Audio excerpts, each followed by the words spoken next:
नमस्कार. चला अशा एका ग्रंथालयाची कल्पना करूया जे केवळ धार्मिक नाही तर तत्वज्ञान, मानसशास्त्र आणि इतिहासाचा एक अफाट खजिना आहे.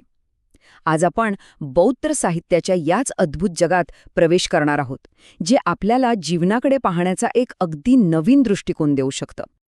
तर या ज्ञानयात्रेचा हा आहे आपला नकाशा. आपण आधी समजून घेऊ की बौद्ध साहित्य म्हणजे नेमकं काय, त्यानंतर त्याच्या त्रिपिटक नावाच्या गाभ्याला उलगडू आणि शेवटी हेही पाहू की हा प्राचीन वारसा आजही आपल्यासाठी इतका महत्वाचा का आहे. चला तर मग सुरुवात करूया. आपला पहिला विभाग, बौद्ध साहित्य म्हणजे काय. हे ज्ञान आलं कुठून, ते कसं जपलं गेलं आणि हे फक्त काही धार्मिक नियमांपुरतं मर्यादित आहे की त्या पलीकडेही बरंच काही आहे. चला शोध घेऊया.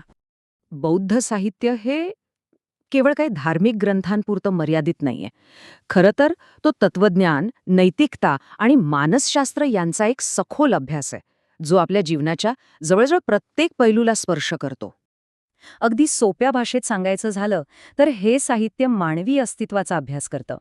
म्हणजे दुःखाची कारणं काय आहेत, तिथपासून ते एक चांगलं जीवन कसं जगायचं, या सगळ्याचा मार्ग यात सांगितलाय. ह्यात एक खूप इंटरेस्टिंग गोष्ट आहे, ती म्हणजे गौतम बुद्धांनी स्वतः कधीही काहीही लिहिलं नाही. त्यांची सगळी शिकवण पिढ्यानपिढ्या केवळ तोंडी परंपरेने जपली गेली. आणि हे ज्ञान सगळ्यांपर्यंत, अगदी सामान्य माणसांपर्यंत पोहोचावं यासाठी त्यांनी त्यावेळच्या संस्कृतऐवजी पाली या लोकांच्या भाषेचा वापर केला. चला आता आपण या साहित्याच्या अगदी मूळ गाभ्याकडे वाळूया. आणि तो गाभा आहे त्रिपिटक. याचा शब्दशः अर्थ होतो ज्ञानाचे 3 पेटारे किंवा 3 टोपल्या. तर त्रिपिटकाचे हे 3 मुख्य भाग आहेत. पहिला विनयपिटक, जे शिस्तीबद्दल सांगतं. दुसरा सुत्तपिटक, ज्यात बुद्धांचे मुख्य शिकवण आहे. आणि तिसरा अभिधम्मपिटक, जे सखोल तत्वज्ञानावर चर्चा करतं. आता आपण या प्रत्येक पेटाऱ्यात काय दडलंय ते जरा जवळून पाहूया. विनयपिटक हे एका अर्थाने बौद्ध संघाची घटनाच आहे.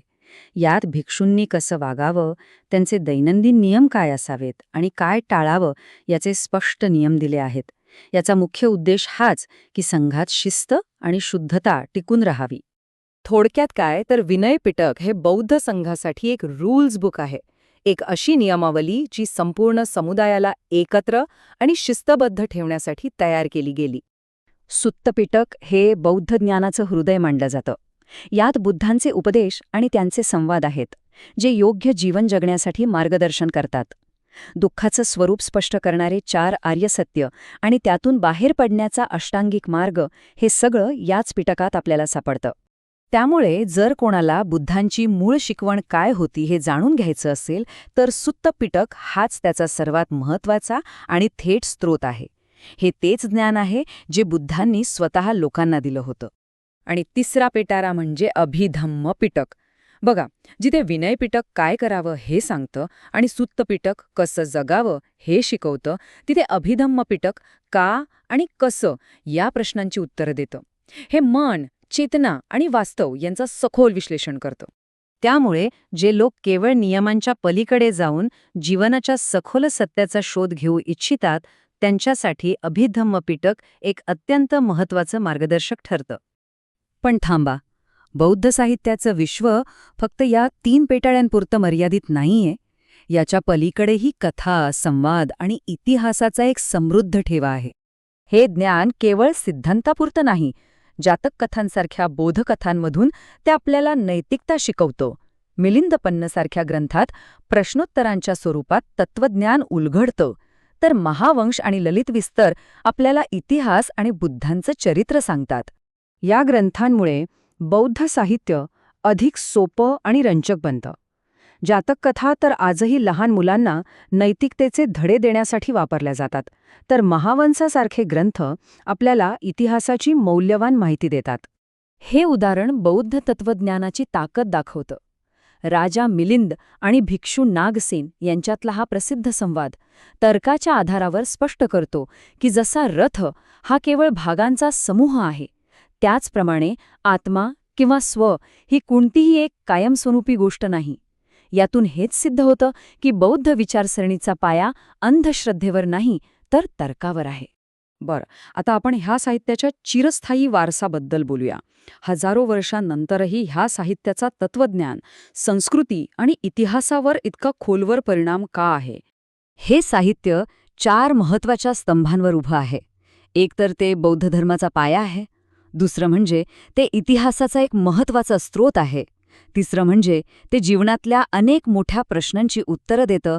आणि चौथं म्हणजे ते कला आणि संस्कृतीला प्रेरणा देतं. काळानुसार बौद्ध विचारांचं 2 मुख्य प्रवाहामध्ये विभाजन झालं.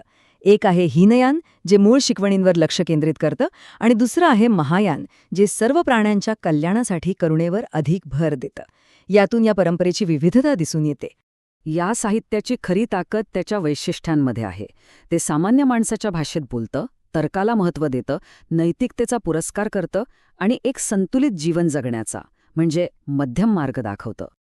आणि आता आपल्या शेवटच्या विभागात आपण पाहणार आहोत की हे साहित्य केवळ एक आध्यात्मिक मार्गदर्शकच नाही, तर ते ज्या काळात जन्माला आलं त्या प्राचीन भारताला समजून घेण्यासाठी एक ऐतिहासिक दस्तऐवज कसा आहे.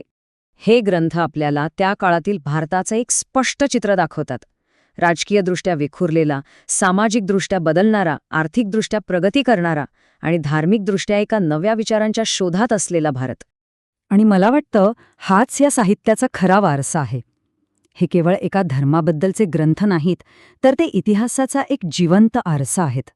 यातून आपण केवळ बुद्धांची शिकवणच नाही, तर हजारो वर्षांपूर्वीचा समाज, तिथलं राजकारण आणि तिथलं जीवन कसं होतं हेही पाहू शकतो.